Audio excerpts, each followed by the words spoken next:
کسی نے میرا اتنا سا کلپ چلا دیا اور جواب میں کسی دوسرے کا کلپ چلا دیا کہ دیکھو فلاں فلاں حدیث تو ہے، فلاں حدیث تو ہے جس میں آتا ہے عورتیں صفا مروہ پہ چلیں گی، حالانکہ میں ان حدیثوں کا جواب اس کلپ میں دے چکا ہوں.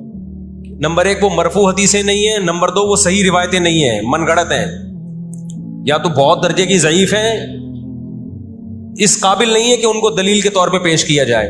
لیکن شرارتی نے میرا آدھا کلپ چلایا اور دوسرے اسکالر کا میرے مقابلے میں لگا دیا. نیچے لوگ کہہ رہے ہیں مفتی کو حدیثوں کا نہیں پتا اور ان صاحب کو حدیثوں کا پتا ہے. تو آپ کر لیں جو مرضی کرنا ہے، قیامت میں اللہ حساب و کتاب لے لے گا. تو میرے کلپ لوگ ادھورے چلاتے ہیں. ہمیں اللہ کا شکر ہے، ان لوگ، ہم نہیں کہہ رہے ہم بہت بڑے فنٹر ہیں، یہ جو آج کل کے یوٹیوبرز آ رہے ہیں نا، جو نئے نئے اسکالرز آ رہے ہیں، ان سے قرآن کا بھی الحمدللہ زیادہ پتہ ہے، حدیثوں کا بھی ان سے الحمدللہ زیادہ پتہ ہے. ہم نے جن استاذوں سے حدیثیں پڑھی ہیں نا، ان کے 20-20 سال کے تجربے ہیں حدیث پڑھانے کے، اور وہ اردو میں نہیں پڑھاتے، وہ عربی میں پڑھتے ہیں، عربی میں پڑھاتے ہیں، اور اسماء الرجال کے بڑے بڑے علامے ہیں. سمجھتے ہو کہ نہیں سمجھتے؟ اور میں نے تو دور حدیث جو کیا ہے نا، دور حدیث ہم نے تو الگ ہی سٹائل میں کیا ہے. ہم پر تو پابندی تھی کہ جب حدیث کا سبق ہوگا تو ہم نے خود عربی کتابیں دیکھ کر، عربی شروحات دیکھ کر لیکچر کو تیار کرنا ہے، سند بھی خود پڑھنی ہے، سند کی بحث بھی، اور پوری بحث بھی خود ہی تیار کرنی ہے. تو اس سٹائل میں جب انسان حدیث پڑھتا ہے تو اس کی استعداد اور زیادہ بڑھ جاتی ہے. آج کل کے جو نئے نئے اسکالر آ رہے ہیں، ان سے کہو کہ بغیر زبر زیر پیش کے نا حدیث کی ایک سند پڑھ کے دکھا دیں، مفہوم تو اگلی چیز ہے. تبھی ہم کہتے ہیں سامنے بیٹھ کے جو مسائل حل ہوتے ہیں نا، وہ یوٹیوب پہ کلپ بازیوں سے نہیں ہوتے. ان سامنے بیٹھتے نہیں ہیں لوگ. میرے 3 دنیا میں مناظرے ہوئے ہیں، 3، اور تینوں میں الحمدللہ اللہ نے مجھے فتح دی ہے. 3 ابھی چونکہ موضوع اسرائیل کا چل رہا ہے، یہ مناظروں کی بحث کرنا مناسب نہیں ہے، وہ میں پھر کسی اور وقت بتاؤں گا. لیکن مناظرے کچھ اصول اور ضابطے کے تحت ہوتے ہیں تو ہوگا. بغیر ضابطوں کے کوئی بھی آگے بیٹھ کے مرغوں کی طرح لڑنا شروع کر دے، اس کو بحث مباحثہ نہیں کہتے، اس کو مرغوں کی لڑائی کہتے ہیں. تو مرغوں کی لڑائی میں ہم اپنے آپ کو نہیں دھکیلتے، ہم ٹرم اینڈ کنڈیشن فکس کر کے بات کرنے پر آمادہ ہوتے ہیں. سمجھتا ہے کہ نہیں سمجھتا؟ تو 3 ہوئے میرے، پھر کبھی بتاؤں گا انشاءاللہ. ابھی تو یہ اسرائیل کا ٹاپک زیادہ اہم ہے ان جھگڑوں سے جو آج کل کے اسکالرز کے چل رہے ہیں. تو بار بار میں کہتا ہوں، میرا کلپ ادھورا چلاتے ہیں نا تو کوئی یہودیوں کے خلاف نہ چلائے. سارے یہودی ایک جیسے نہیں ہیں. ہم اسرائیل کے اگینسٹ ہیں، تو ہماری جو لڑائی ہوگی اسرائیل سے ہوگی. حدیث میں جس یہودی سے لڑائی کا ذکر ہے، اس سے مراد بھی کون سے یہودی ہیں؟ یہ فتنہ پرست اور شر پسند یہودی ہیں جو اسرائیل پہ غاصبانہ قبضہ، فلسطین پہ جنہوں نے غاصبانہ قبضہ کیا ہوا ہے. سمجھتے ہو کہ نہیں سمجھتے؟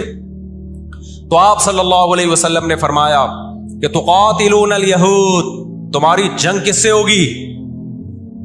یہود سے ہوگی. دجال کس کا سپورٹر ہوگا؟ بولتے کیوں نہیں؟ ابھی تو دجال آیا نہیں ہے اور آپ نے بولنا چھوڑ دیا ہے. جب آئے گا تو پھر تو اچھوں کی بولتی بند ہو جائے گی. کس کا سپورٹر ہوگا وہ؟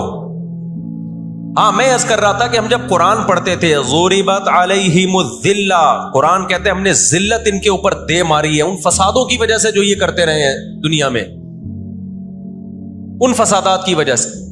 ہم جب پڑھتے تھے ہم کہتے تھے اے اللہ، آج تو یہودی ذلیل نہیں ہے. اسرائیل کتنا پاورفل ہے کہ گچی کس کی پکڑی ہوئی ہے اس نے؟ امریکہ کی. ہندوستان کو گچی سے پکڑا ہوا ہے.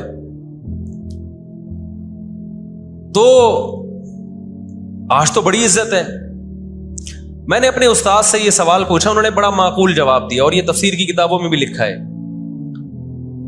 دیکھیں، آپ یہودیوں کی ہسٹری اٹھا کے دیکھیں نا، ہمیشہ کوئی نہ کوئی ایسا ان پر مسلط ہوا ہے جنہوں نے ان کی شرارتوں کا مزہ ان کو دنیا میں چکھایا ہے. قرآن سے بھی یہ بات ثابت ہے